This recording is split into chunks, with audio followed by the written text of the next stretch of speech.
The pause. Hey, Laurel. Hey, Jessa. Who's our guest today? Today Besides we the have train. Diana Lowe. Yeah, right. Oh, the trolley going by. Choo-choo. We got Diana Lowe. Thank you for joining us. Yay. And Jessa, how were we connected with Thank you, her? Diana. Thank you.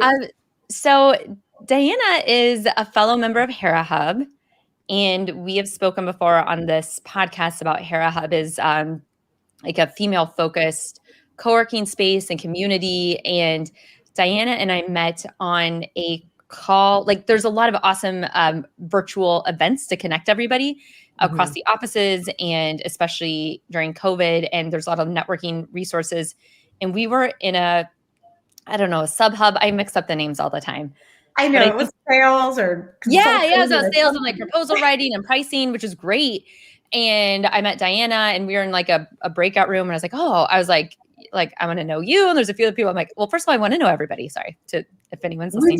We do. But so anyway, we connected and we got to talking. We're like, hey, let's come on the podcast. And yeah, here we are. Thank you so much. Yay. Yeah. Thank you for having me. This is exciting. Like I said, this is my first podcast. So yay. Thank you for being easy with me. Yeah. And I honor you for showing up for yourself today. Oh, thank you. Thank you.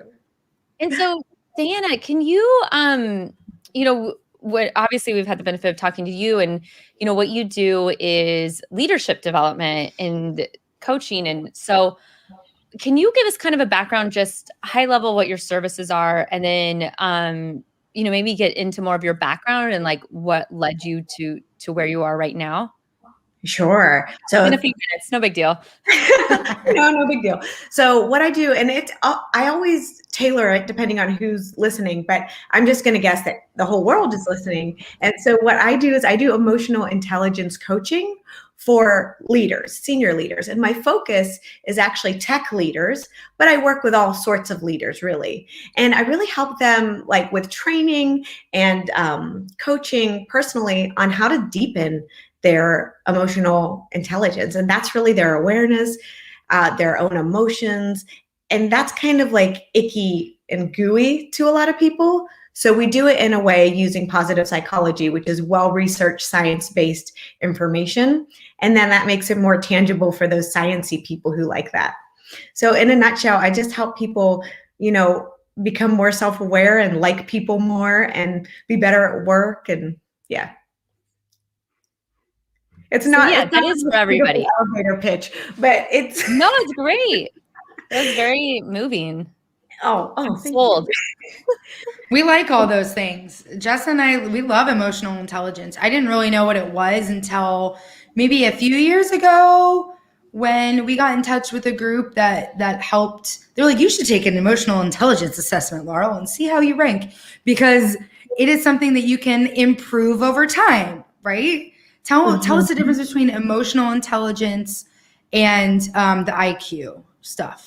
Oh, that's a great point. So IQ is a way of testing how smart you are. And that's really more of the ability of how you retain information, how you learn. And it's kind of, in my opinion, kind of a skewed test for certain types of people, because not everybody has that sort of intelligence. So I don't know I'm not a expert on that sort of IQ part, but really that's about how you learn and maintain information. Whereas emotional intelligence, everybody has emotions and everybody has a way of relating in this world with emotions. Now, some people are highly developed and they're able to regulate their emotions really well and stress and that sort of thing, and others aren't. And so it's really understanding what your emotions do if you're aware of them and how they affect your decisions and other people. And we see this actually with bad leaders who can't regulate their emotion. They create chaos and discourse. And then with people who exhibit high emotional intelligence, we feel safe around them, Yeah, because they're more aware. Yeah, I've never heard it put in that term, or like the term of like you feel safe around them. I mean, I've heard of, I guess, like psychological safety, but you're right. That is exactly what the emotional intelligence does. And I think, a lot of us have had leaders or managers that like everyone has that one come to mind as you're talking about it, like, oh yeah, like low emotional intelligence, low emotional intelligence. And I was reading something recently, probably a year ago, and it was talking about, what are the trends in careers, like what skill sets do you need, what are people looking for? And emotional intelligence and soft skills was one of the top ones, because they're saying that it doesn't, like with AI and advances in technology, like so many things are being automated, but the soft skills. But can you hear me? Oh, you can't hear me. Okay, now I can hear you. Now, great. Yeah. And just a little, we're having a little, Another I thing. don't know, Mercury and retrograde issues, communication, whatever, but we're here and we will fill this air one way or another. And so we cannot hear you. So anyway, soft skills, emotional intelligence, leadership skills. Is this just me? There we go. Gotcha. I'm like, is this thing on? Awesome. Yeah. Mic on, hot mic. Yeah. I also wanted, I interrupted you before you were going to answer Jess's question about your background. So you're an expert in EI and it's incredibly needed. How did you get here and why is it so needed in the AI space and the tech space? This is really good. So I hope I don't mute out on this. So let me know if I do. So how it all starts with one incident. It all starts with like one thing that is like the moment, right? And for me, it was really starting my work life. So I had a series, and I write about this a lot. I had a series of really terrible bosses. And terrible bosses are excellent because they help you understand what you don't want in a boss, right? So I had this one incident at work where I got a pair of used underwear from the top sales performer as an award for being the most annoying person. And okay, the listeners can't see our faces, but Jess and I are shocked right now. Please continue. So it starts with one thing after the other of bad interactions, being mistreated. And then if you expand it, and I'm kind of going off piece, but if you expand it to like the world we're living in now, where you see a lot of injustices, you see how people are treated, and you see how people are thinking openly or killing people. And then you go like, well, what can I do about it? Like, I'm just a person and I'm not killing them, or I'm not saying this, or I'm not there. But having that attitude is really discouraging. So what can I do about it is that I can help people have deeper EI. So that's kind of, it's not necessarily the origin story, but this is how I make a difference in the world of Black Lives Matter, or in the world of helping LGBT and non-binary and people feel accepted and heard and valued. So this is really how I do that. And I had a company in the UK. So I lived in London for 8 years. And I had a company there, and I helped tech people with networking and people skills and presentations. And then I came back to the States, and I worked in a company that did the same thing, very similar, very big brand. You can see it on my LinkedIn. And then, at the end of the day, this is my baby. Like, this is my vision and this is mine. So yeah, of course somebody can employ me. Of course I can get a job, but ultimately this is mine alone to help bring to the world. Like, if you think about mission and purpose and vision, this is mine. So that's kind of why. Exactly. You're talking about that. I'm like, oh, this is your purpose. Like, it's like you found your calling. And I really like that perspective of, well, what skill set do I have that I can bring to others that makes a difference? And I think, bringing that up with like all the issues in the world, and we talk about that a lot on here with, different people and different aspects. There's like where do you direct your attention? Because there's a lot of issues and problems going on. So where do we focus our attention best? And I was talking about, are you back? Yeah, I got it. I said, Okay, where do you direct your attention?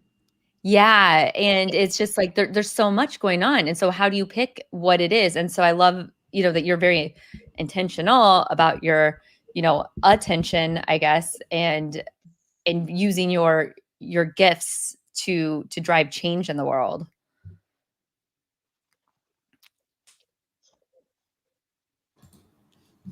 Yes. And And yes, and I'll add, Jessa, I love that you said, while Diana hops back on, I love that you said gifts, because that is your gift, Diana, is to, as a woman, especially, I don't know if you guys knew this, but Diana identifies as a female, and having the confidence and the emotional intelligence to clarify your purpose in the world and step into that role and say, I'm going to support self-awareness and emotional intelligence in the tech industry. I think that that's pretty bold. I can't, and I'm also giggling a little bit because I'm imagining you as an American woman in London with these kind of like stale British folks trying to like pep them up and like get them excited and emotional, because like Americans are emotional but English folks like aren't, and I can say that because I'm married to one. But I know, I was gonna say, disclaimer, Laurel, disclaimer, yeah, my in-laws are English, and you're cutting out, I can't hear you again. We're sorry, Diana. some audio issues today. The internet was not letting you get your message out. What is happening? That's what happened. I know. I will not be silenced. Could you hear me now? No? Yeah. Oh, okay, good. What I think is I think we keep talking over you and then somehow you get cut off. So we just will not talk the entire rest of the time.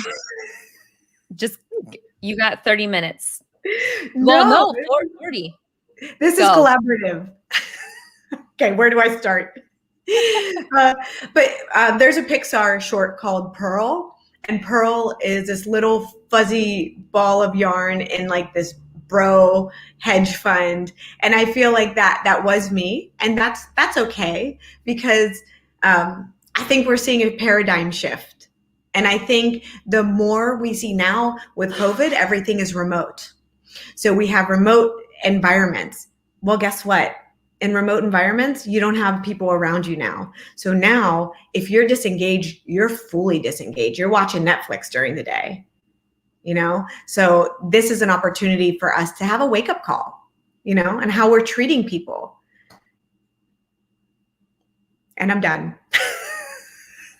I was like nodding. I'm like, yeah, keep going. This is good. This is great. Yeah. Well, I think too, with like, I agree with the shift. And, how do you, when you're teaching leadership skills and with people being remote, and I mean, maybe in tech, this is already a thing, is like getting people engaged. Like what are some tools that you give to leaders on engaging teams who are remote? The one tool that every leader needs that almost no leaders get, and if they do, it's very poor. There's literally just one thing they need. And it's so simple.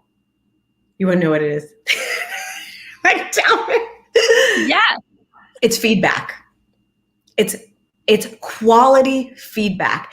And the interesting thing I think that Laurel said is that you can have great EI with your peers and not exhibit the same emotionally intelligent behaviors with your direct reports or your boss. So when I worked in finance, my boss particularly, I had 3, but one really particularly disliked me. And he had his clique. You know how we see cliques at work? And he exhibited high amounts of EI with those people. But if I were to give feedback, it would be very different. So feedback is so crucial from everybody around you. And so that's like the first thing that they need. Quality feedback of the behaviors that matter and that are important to the organization. So you can say, this behavior is important and nobody else agrees with you. And that's a part of the culture. So that's weaved into, and culture starts from the top. So if you have people at the top who exhibit unemotionally intelligent behaviors, mistreatment, misogyny, the opposite of misogyny, which is something else I don't know, chauvinism, whatever that might be, it trickles down into everyone and all the decisions and everything. And that's what we have to be careful about. And that's why feedback and the appropriate behaviors that matter to people is key.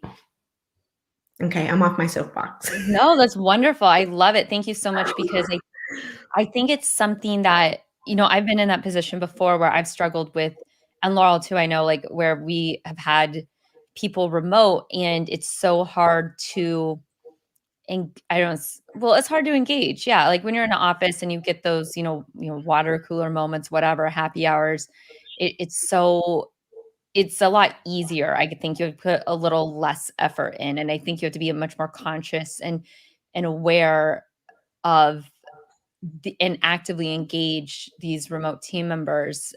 And, when you're talking about this and the attitude of the leader, the whatever I don't know, the views like permeates that culture. Mhm.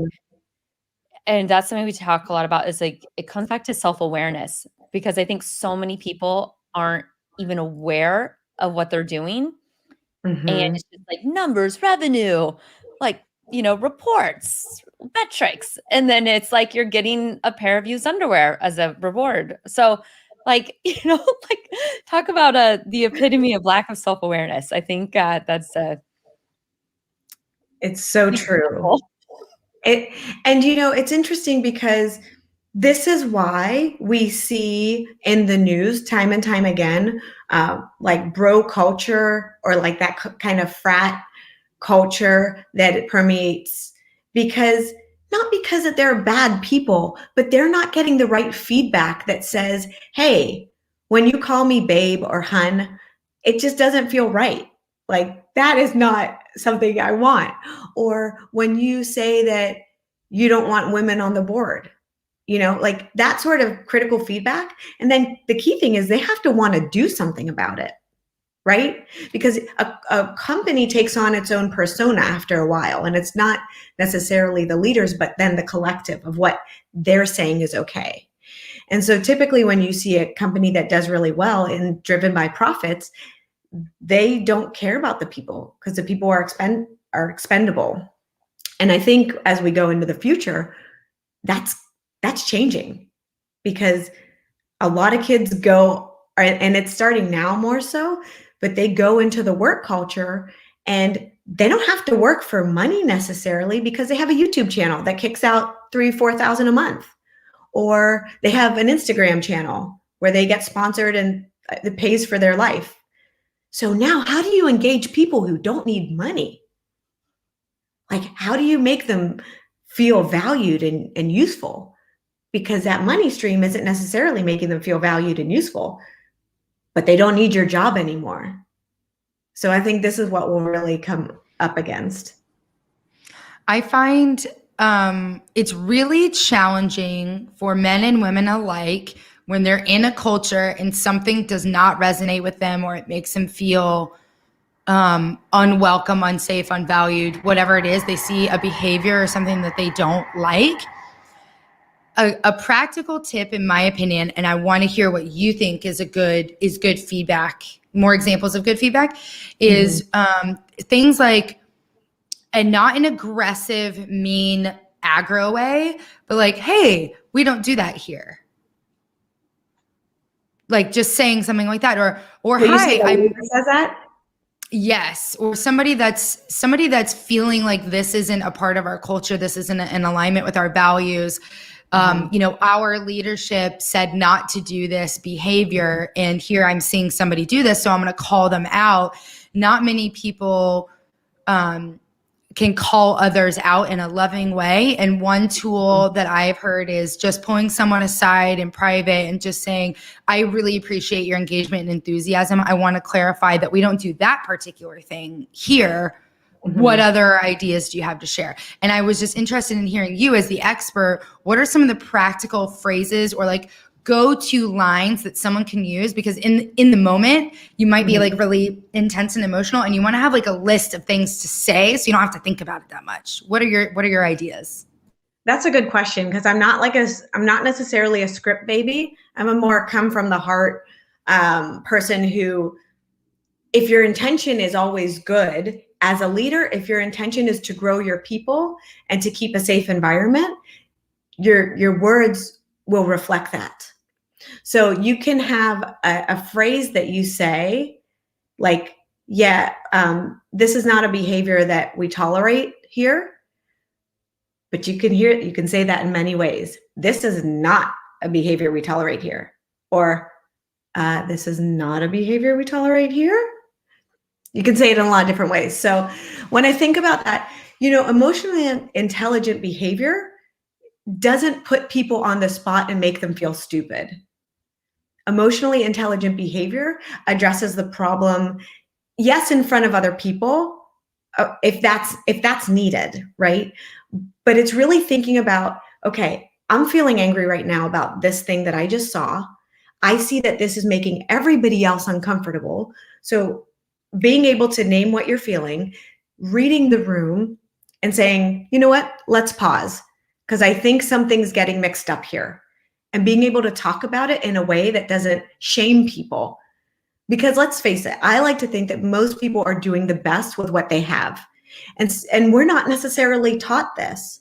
So if we expect everybody to be 100% all the time, that's not really realistic. But for example, if we do see bullying behavior, let's say this is a culture that probably is okay with that. So are you in a position to really change it? Now, if you are, and if you're a leader and it bothers you, then you are able to actually say, okay, I saw this person's behavior. Of course, the go-to is nip it in the bud and talk to them in private. That's not always possible. So then that's why, in my personal opinion, it's great to have a coach, because then you can go back to your coach and say, this is what I saw. I need to address this. But sometimes you need to think through things, because you can't think and feel at the same time. Like, it goes back and forth. But sometimes if you have an emotional reaction, you can create more damage. So I don't know if that answered your question. Answer your question. It did. Yeah, I appreciate that. It did. And I'll give an example of how I'm improving my emotional intelligence yay. Thank you. I'm working on it. Anger is a really easily accessible emotion for me, just my personality type. Anger kind of lives on the surface, and it's really quick. So if I see an injustice, so if somebody is vulnerable and they're being treated poorly, or somebody is a marginalized human and they're not getting the respect and they're not being heard and listened to, that type of injustice makes my blood boil. And if I'm not an emotionally intelligent person, or I'm not aware that anger is easily accessible to me, I might really step up, like too powerful step up, and aggressively confront somebody, and it actually does damage. It does the opposite of what I wanted it to do, because the vulnerable or the marginalized person feel worse, and the person who did it ashamed, and then me look like a nutty person. But if I know that anger is easily accessible, it's not really that accessible to other people. In fact, it might do damage. Then I might take a moment and go, oh, I'm feeling angry. That's because I feel empathy for this person that's being hurt. And I feel the hurt, and I feel called to address it. And so I'm going to come from that place of love instead of that place of fear. And once I'm able to calm myself down, then the right words, like you said, the right words will come out. But it's that the work is in recognizing, like you said, what that initial reaction feeling is, and acknowledging what's the deeper bit and going, okay, how do I want to show up for this person? And then going from there. But people that immediately jump right in, like I was used to just like put on my boxing gloves and be like, you can't talk to her that way. And it's like, that's not going to work. Right. So thank you for sharing. And I love it when she does it for me. But you don't know how they're experiencing it, crucially. So they could be experiencing it in a different way because they might have a relationship with this person that you don't know or you can't understand.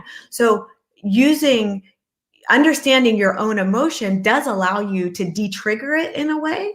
So you go, but emotions aren't good or bad. Emotions help us make sense of the world, make sense of who we are and how we're feeling in the experience. So this paradigm of leave your emotions at work, well, that doesn't work, because the science of emotion is that something happens, like you were saying, this injustice, this event. Then what happens is it hits our emotional brain. And then it says, this is either a threat or this is a reward. And then from that color, whatever that emotion is, then we take the next steps. So it's important to say, you know what? I'm feeling like this is an injustice. Maybe I should be curious about how this person is feeling right now. They might be fine. They might be, oh, I didn't notice that. Or they might say, yeah, I'm feeling hurt. That's important. And another thing you mentioned about anger, there's a lot of anger right now. There's a lot of like anxiety, depression. It's like on the surface of so many of us. And the key with emotional intelligence is to create value, to be in a situation where you are a person who is creating value instead of creating collateral damage of like where you have to apologize to everybody because you shot your mouth off again, or maybe you said something you didn't know. And it takes courage to create value, I agree. And I'll add that one way you can create value of those raw emotions, which, as you said, are neither right nor wrong. They're there for a reason. I'll take anger for an example because I have a lot of experience with it. It's anger. Anger is a powerful energy, right? And as leaders, we have power to transmute that energy into good. And that's the value add, is go, okay, I have a lot of energy. In fact, I have more energy than most people. Like the anger is an emotion that requires a lot of passion and fire and energy. Yeah. It's a lot. So if I can transmute that into change, conscious action, then that's where that energy can go instead of fighting in an angry way. And I made this reference earlier, is like my Enneagram type 8 being the challenger and anger being my guttural instinct. And it's very easily for me to assess. If I'm unhealthy, I will perform the unhealthy behaviors of Donald Trump. If I'm healthy, I do the healthy behaviors of Martin Luther King Jr. Both have the capacity and the capability to use their anger and their feelings of betrayal and injustice and power in a good, healthy way. Go ahead. Well, I think like if we just take Donald Trump for a second, and he's kind of an outlier because he is, and I don't want to like go into anything political. I'm not gonna, but he is a great demonstration of not tapping into emotions of others. And so he is in himself an outlier, a very great example of what can happen, what consequences are when you don't look at emotions or you don't have an emotional connection. So he is he's a brilliant example like that in many ways. But if you take somebody who's like a healthy example of being able to change, you see, for example, a lot of tech company CEOs, I'm not going to call out any names, but they've been kicked out for bad behavior. But that can change.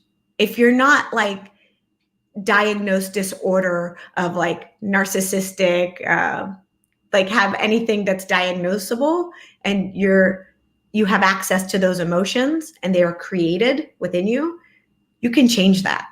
So they're just behaviors.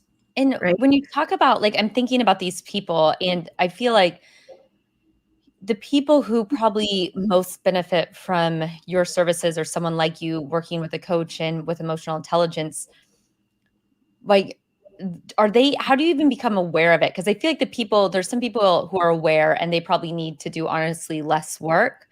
And not that, I mean, we all need to do work, but I feel like, I'm picturing, like, Wolf of Wall Street and Boiler Room, of course, are like my, like, examples in my mind. I'm like, how do you approach that situation where the people who need it the most, or these teams are underperforming or are burned out because they are under terrible leadership? Like how do you approach that in an organization where you're brought in to work with someone who's kind of like, they don't even realize they need it?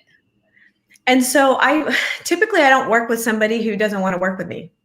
So if they say like, "Oh, what you do is kind of bull," it's like, okay, that's fine, because I'm not here to convince you that you need Right. emotional Is intelligence that when common? Like, do you run into no. that? No, and honestly, people who seek what I do and who look, so it's a couple of things. You hear like, I'm not seeing enough productivity, or I'm not seeing people do what they need to do. It usually comes in the form of missing deadlines, or my team isn't communicating enough. But here's the thing: when you talk about Wall Street and Boiler Room, think of culture as system. It's a system. And certain behaviors are rewarded in that system.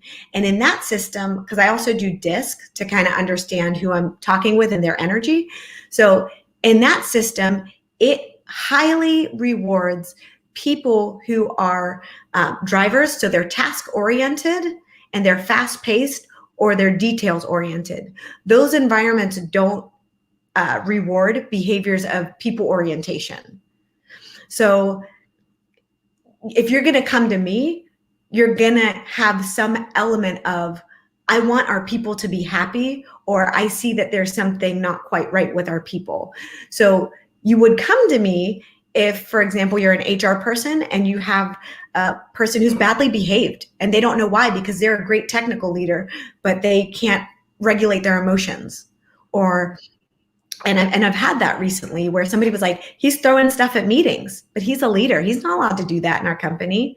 So typically that's when somebody would come to me. If you're really aware and you're really woke, you're going to be like, I want my people to be happier. I see we're okay, but I do want them to be more engaged, and I want us to make more money. So we have awesome studies that show emotionally intelligent leaders create highly engaged teams. So I'll say that again. So emotionally intelligent leaders create highly engaged teams. When you have a leader of average emotional intelligence, you will most likely see disengaged to extremely disengaged. Now, we also know from studies that 2/3 of people who work in all corporations are disengaged. So what does that tell us? That tells us that most of our leaders are not highly engaged with, or showing that emotionally intelligent behavior with the people in their environment. So there's a big need for this. And although I feel like I'm at the beginning of this journey globally, like, yeah, we hear about emotional intelligence, there will be a big wave because we have proof now. And somehow it's not enough to have proof that mistreatment hurts us. We need to see it in science. So now we have scientific proof. I'm laughing because, yeah, it's like we have to quantify all of life for it to exist somehow, for us to like see it. It's like we have to put metrics associated with it. But Jess and I really believe that when you take care of your people and you take care of your environment, the profits will follow. That's like where we come from. Yeah. And that's why I feel like with the Gallup studies and all those that say 67% of workers are disengaged in America, and 13% or something of those are actually miserable. And miserableness, if you will, loves company, and it spreads like a virus. Trigger warning. And so it seems to me like your emotional intelligence work and your coaching is of utmost importance for our economy and our business society to heal itself, to heal its economy, and to heal the world. because there's the principle of healing, that when you heal yourself, you heal the ones around you. And to Jess's point, sometimes people, when they're asleep at the wheel, like they don't know that they're behaving poorly. And I would say, if you feel like you're at work and you're frustrated, or you're sad and you're crying, and those things are happening in a pattern or regularly, and you're feeling like you want to leave, or you're not valued, or you start to feel anxious and depressed, like those sorts of feelings on a regular basis, then that is a signal that something is awry. And when someone feels that way, who do they go to? They go to Diana? Do they go to HR? What happens when an intrapreneur, like not a leader in the organization, but an aspiring leader, what do they do? Yeah, that's actually a good question. They leave the company. That's what they do.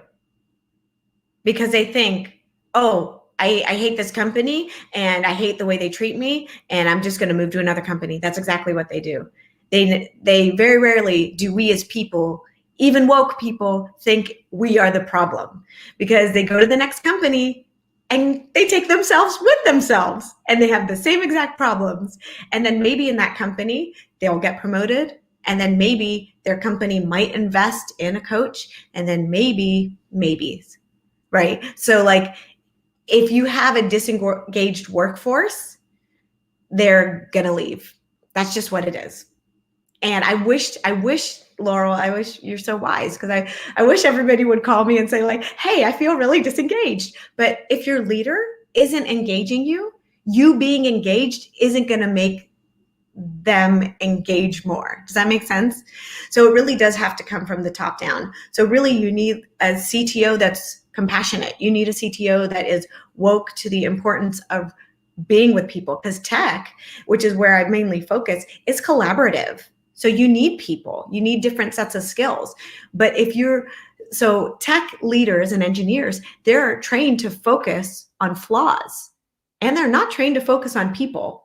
So that's why I see the biggest need. And that's why I really focus. I work with other leaders and other companies, that sort of thing. But that's why I see tech as being the most important, because you're now, and it's fascinating, because there was a report about why people leave tech jobs.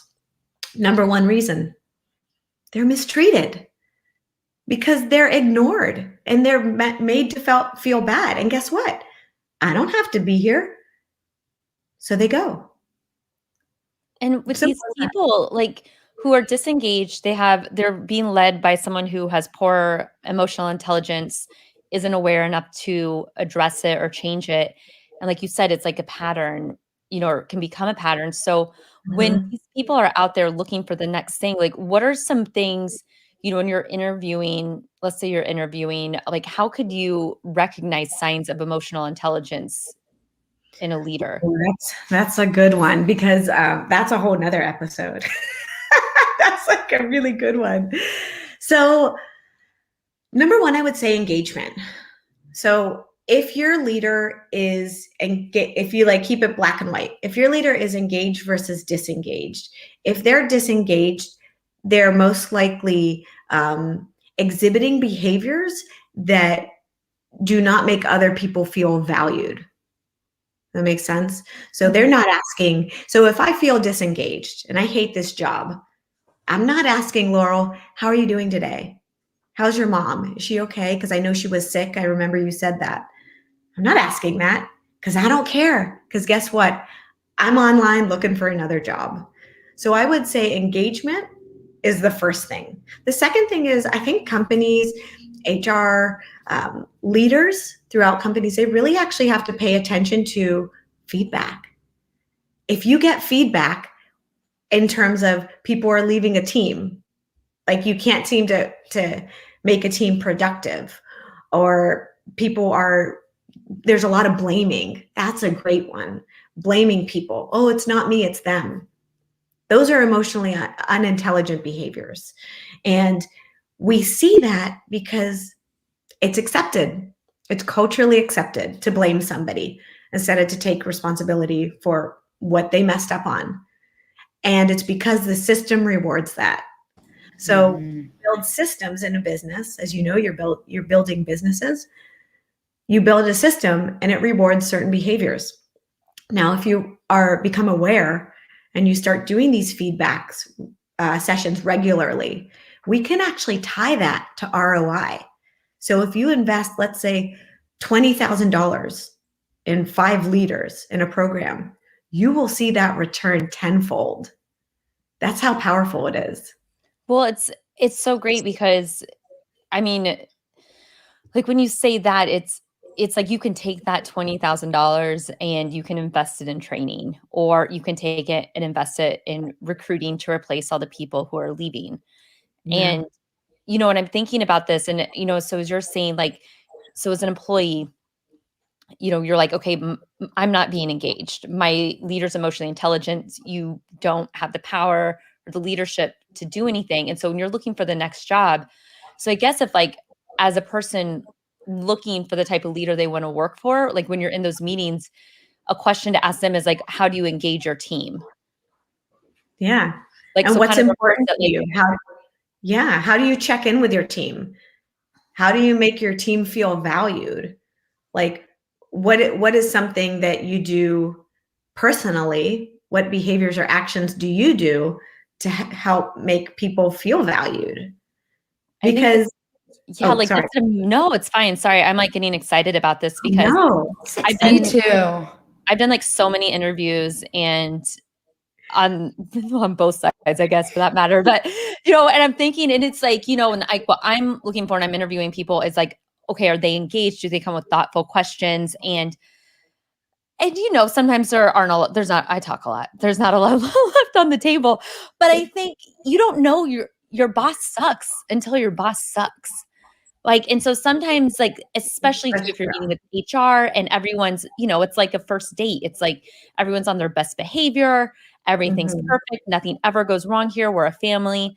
And so I think I've never had anyone ask me that I can think of. And asking that is like, sorry, I feel like I had a light bulb moment. It's like, yeah, man, me too. How do you engage your team? Like, I think and asking and like asking them, this is like giving me an idea. If you're in an interview and you want to work somewhere, I would recommend asking them, okay, obviously, what are your core values? How do you engage your staff? And then is the culture accepting of people like me, holding you accountable to that? How can I hold the leadership accountable? In what ways do you have systems so that so it's okay to touch base when you feel like something's out of alignment with the core values? Because we can say our core values, we can say them in the interview, we can give examples of how they're implemented, but it stops unless you have some sort of social contract or even written agreement that says I get to hold you accountable to that. And is that the feedback you mean? Is like I'm able to give leadership feedback, and they will listen, and I will be heard, and that will be taken on board. So the interesting thing about what you're saying, if you ask those questions, you're probably not getting the job. Isn't that the sad truth? Because you know what, you're coming with thoughtful, like, I want to be here a long time. And then they're thinking, oh, this person's overthinking it, and I'm happy to talk to any sort of recruiters and like talk that through with them. But my thought is most companies just want you to, for the most part, know what you're doing, but love us and work with us, and we'll treat you nice with benefits. So I think what you're talking about is where we are going. I don't think that's where we are now. Because if somebody asks you, how are you accountable? They're going to be like, I don't know. That wasn't in my job description. Well, I think though that it's an interesting point because, when we talk about a recruiter, it's like, I picture this and, we're talking about people interviewing. So it's like, this whole system, right? Where you have the emotionally unintelligent, unaware leader who runs his team to the ground, or her team, their team. And the employee, like you said, is online looking for another job. They go to another interview, they talk to the recruiter. And then there it's like, okay, you should be like interviewing for like your technical capacity or your like skill set for the job. But then when you get to the leader, the person you're going to be working for, first of all, you should be able to talk to them. If you aren't, I think that's a huge red flag. And because otherwise, like you said, it's like you're going to be stuck in the same exact position. And meanwhile, I think when you get to a place, and again, I'm talking this from an employee lens, is like if someone is hiring you as a leader, as a team member, whatever, if you are working and directly reporting to somebody through an interview process, and if they bristle at these questions, that should be your red flag. And if you're like in a position where you're like, I don't care, I just need a paycheck. Yeah. Check the boxes. My strengths are my weaknesses. Oh, work too hard. Sometimes I, I say yes to everything. Yeah. What's your weakness? Sometimes I just do too much. Yeah. But like, I think that's it. And I think, if you are that person and you want to break this cycle, because I'm thinking off the top of my head of like 5 people who are like, I hate my job. I want to go work somewhere else. And then in my mind, one person very recently I was talking to, I'm thinking the next place you're going to work for is going to be exactly the same just because of the type of industry they're in. And I had another friend this morning was talking about being Peter from Office Space.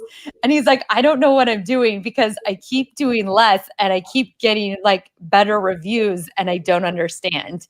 And it's so funny because it's just like, so, I see these 2 people, and one person is being very thoughtful of like, okay, well, what's the next move? Am I going to be in this position? Like, how do I do it? And the other person's like, screw it. I'm just angry. I just want to go somewhere else.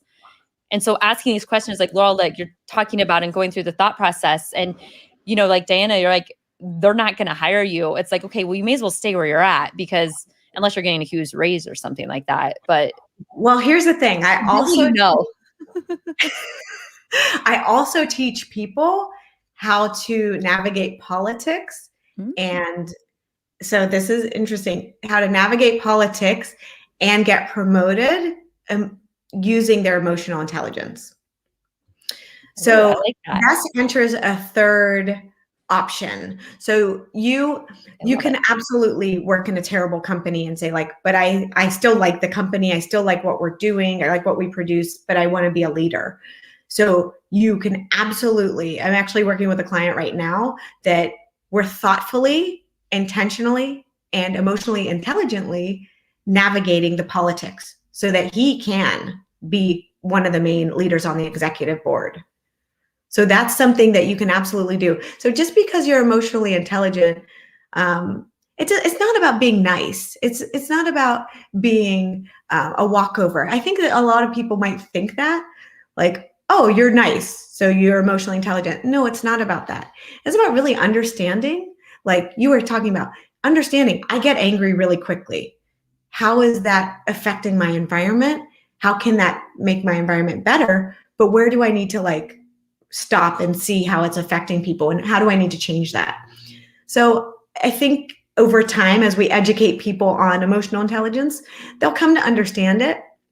It's not just making people feel good, because sometimes you have to make people feel uncomfortable to move. But you can certainly do that in emotionally intelligent ways without making them feel undervalued or mistreated.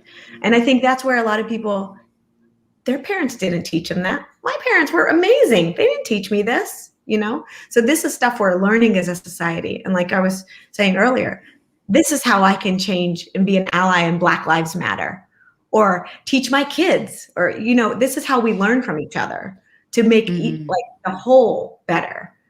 So I agree. And I think another way, or some of the practical examples of an emotionally intelligent person is, comes from the book, The 4 Agreements, where you don't take anything personally.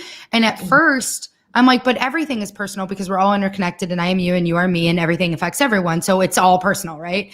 But it's the idea that I can be vulnerable with somebody and listen to them and hear them and see them fully without taking on that pain and without criticizing or beating myself up. But using it as an opportunity to come from a place of love and compassion, and seeing that human being as, oh, they're going to grow. I'm so excited for them. So it's a mindset shift. So for example, I was on the phone with someone really close in my family yesterday, and she was saying, oh, I feel like I need to modify myself and make myself smaller because I'm upsetting this person that I love very much by speaking my truth.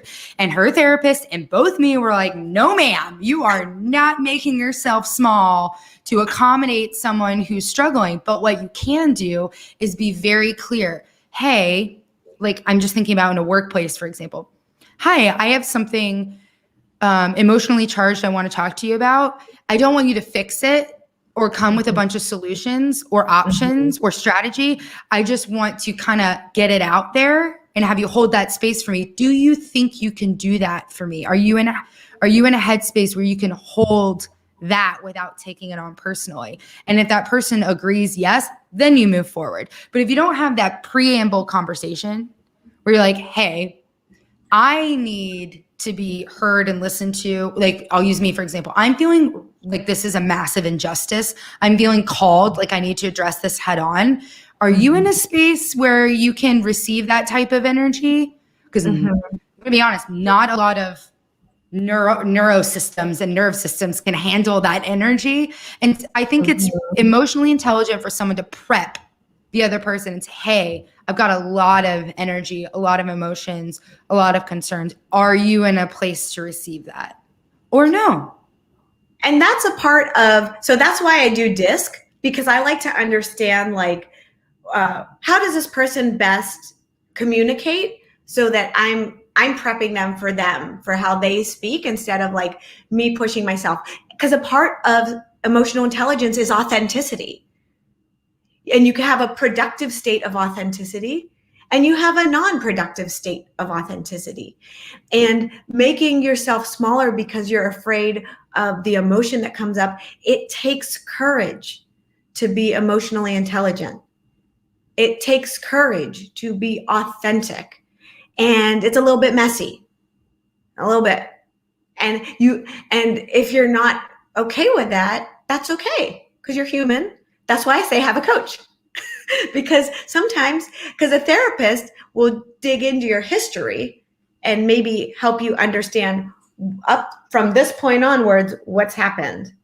But a coach doesn't care about what happened in the past. They're like, okay, here's the messiness of it. Where do you want to go? Like, let's take it somewhere. Let's make value. Let's create value. So the other thing is, I'm an active practicing Buddhist. And one of our main philosophies is to create value. So it doesn't matter in what realm you're in. So like we say, you could be in the state of hell where everything is horrible and you see injustice and people are dying around you, but you can still create value in that state. You can see people, you can be in the world of anger and be angry about the right things, because anger allows us to take action. I mean, we can also hurt ourselves with anger, right? Because we can make ourselves sick inside if we don't take the action. But these emotions are good because they move us. Happiness is good. Kindness is good. Like those things, they move us, but it's a different energy. So we do different things with it, you know? So that's an important part of creating value. That's why I see what I do and what other people who practice this do, hopefully, is that they create value for leaders. Because I find in my work, it's so satisfying because I have major leaders of major corporations and they're having a better home life. And what is cheaper than a divorce? Like no divorce. $5,000, $20,000 on your sanity. I know that's cheaper than a divorce. Like investing in a coach, I mean, like 20,000, whatever it might be. That's cheaper than a divorce, or having estranged kids, or not speaking to family members. You know, and I think that's what we're all kind of yearning for, that connection, especially with quarantine and COVID. I see this being so relevant right now. Yeah, like that was that's exactly what I had in my mind was, asking you about success stories with your work. And so do you have any specific examples to share? Obviously, confidentially, but about like a transformation or change you've seen with the clients you work with as a result of doing the work? There's so many. And I think the best, there's so many. And the best part about it is the transformation they expect is that they make more money, but really it's the heart that changes. So they're just less angry. but you can't sell less angry. You can't sell, hey, you will be less angry in 6 months. So I can tell you one example that I was really proud of. So one of my clients, he was really struggling at work and he was really frustrated. He was in a bad place with his marriage. So things had like kind of really gotten to him, and he was making not great decisions at work because of where he was mentally. And so once we started working together, he was actually at odds with his boss, like super big time, like all out screaming brawls, big time. And so as we started working together and he started like so one of the things I do is I get people really clear on what is important to them. So where is your focus and where are you going to put your energy? Because, emotional intelligence is vast. So you can't say, I'm just going to be more emotionally intelligent. It's like, what do you want for your career, your life, your organization, whatever that looks like for you? And then how do we work towards that? And what do we have to employ inside of you?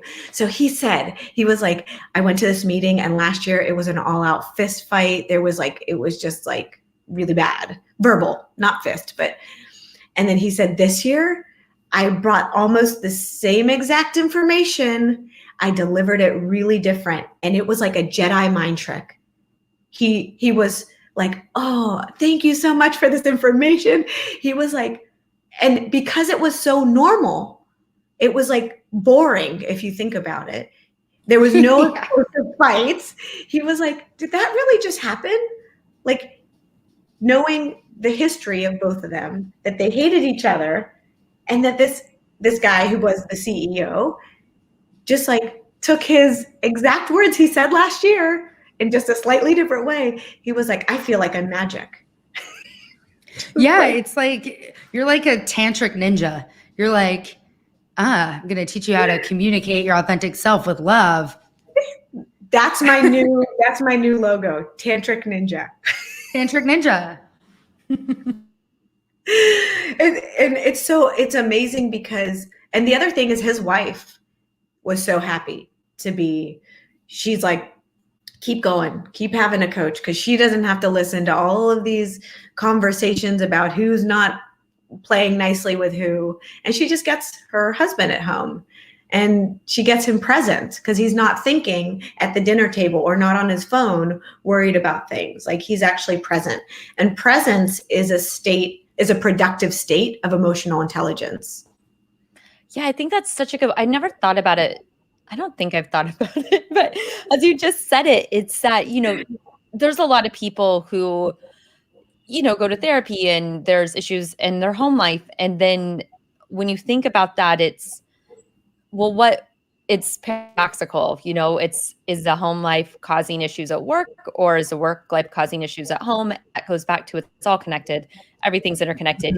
You can't just shut off your emotions that are like in from home to work and work to home. And so it seems really logical that if you are, in therapy outside of work for maybe, family issues, that makes sense to have a coach for work to address any work issues that might be impacting your family or home life. Because like you said, like the therapist is going to focus on like the history and the past, and a coach is going to focus on like changing the now and the future. And it just seems that it would be really prudent to consider coaching for work if you're not already doing that, if you are, in therapy for family stuff. I mean, I'm not saying and I don't even think you need necessarily a therapist, because sometimes you don't need to dig in the past. Bad things happen to us so that we can overcome them and show that we are stronger. Like, there's nobody's life who hasn't had bad things happen. It just doesn't exist.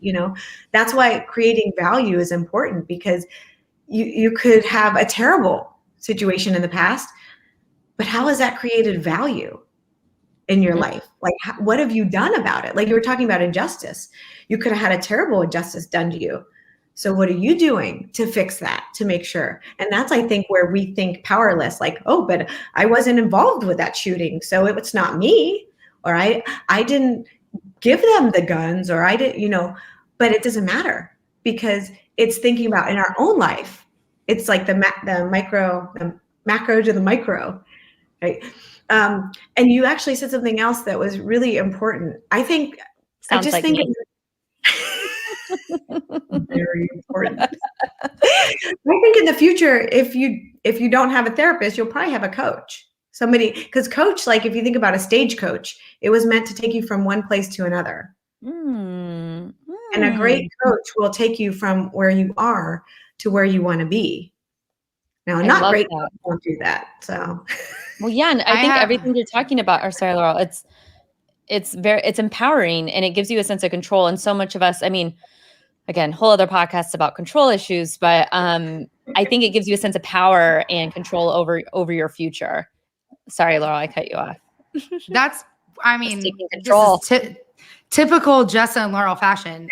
That's literally what I was thinking, was like the power that comes from, the power that comes from getting coached or guided or supported in conscious action and moving forward. Of course, a lot of us have childhood trauma, big T, little t, that we need very specific therapists and modalities to break down the coping mechanisms that we've shadowed ourselves with. Yeah. And then moving forward, like I live in the future. That's where my mind is. And being coached in myself and having resources and support systems to focus on my physical embodiment and my emotional intelligence improved my marriage. That's it. And my family of origin significantly. And I really want to drive it home. If some of this resonates with you, listeners, reach out to Diana or to her soul tribe of people that do this good work, because it is one of the best investments you can make on yourself. You either invest now or you pay for it later. And we don't know what the future holds. We don't know if we're gonna have money later. So you may as well like take care of it now. Yeah. And that's the brilliance about emotional intelligence. It's about productive states. You're not always going to be in a productive state because you need like a balance, right? But when you work on your emotional intelligence, you begin to become present. You begin to become even more authentic. You begin to breed trust. You begin to do so many things. They are priceless. In our capitalistic society, they're not deemed as, oh, I can make money from that, even though it's the underlying. You give certain brands money because you trust them. I trust Target will give me a great product, so I give them money. So they're not selling trust per se. And that's a whole nother episode. I was just thinking that. I was like, that is a whole other thing. But I love that. When I don't do this particularly, but they have emotional intelligence coach for teenagers. That's a great place to start. I work with my kids on like social and emotional learning because they're still learning. Adults have the intelligence, but kids are still learning. So this is not going away. And especially what kind of gives me hope but scares me is that our kids are on their phones more than ever. So being on your phone more than ever does not breed the same situation where you're out with your friends talking, laughing, creating that bonding. They're creating a bonding in a very different way. So we don't shame that. We just say, okay, there's more to it. So this is very deep work. I'm hopefully not the only one in the world doing it. My spin is from using positive psychology. So we're always looking at our strengths instead of just focusing on weaknesses. How can our strengths help us grow?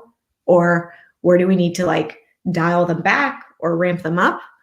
And a marriage is sometimes, not always, but a lifelong commitment. It's worth having a good one, Like just that is the understatement of the year. I think my spouse would be very proud of that. I was not happy coming home for many years because I would take the work with me and take it really personally and take the toxicity, and I would pollute our container at home, like pollute our sacred temple with toxic words, vibes, and energy. So thank you for your good work. I really appreciate you. I'm so grateful that Jessa and you connected, and thanks to Hera Hub for cultivating an environment of connection where we can find these beautiful gemstones. Like, you are a treasure. Thank you. Thank you. Thanks. I've had a blast, and thank you for asking me like such thoughtful questions. Yeah, thanks. So yeah, we'll close it out with our 3-point landing or 3 key takeaways for our listeners today. Okay, so our 3 points, if I have to say 3, is 1, if you are a leader and you work in any company, whether you're an HR leader or you have your own company, CTO, CIO, CFO, whatever title you might have, get a coach, because true professionals have a coach. Tiger Woods had a coach. All the people who won championships, they had coaches. Coaches allow you to give really safe space to think of ideas, brainstorm, talk about things you're not sure about. And a great coach will get you from good to extraordinary. So that's number 1. So get a coach. Number 2, if you're an aspiring leader and you're not there yet, start to really intentionally work on your emotional intelligence. Find out what that means for you. Find out where you need to start. Read a book. Look at an article. There's loads of things written. And then my third point is, if you don't know where to start, let's talk, because this is important work. This is important for our society, for ourselves, for everything. So if you don't know where to talk, and maybe I can't help you, but maybe I can, I'll give you a starting point at least. So that's my 3 points. That's awesome. Thank you so much. Yeah, thank you. Thank you, Diana. We will talk again soon. Yeah, thank you. And send it, Jessa.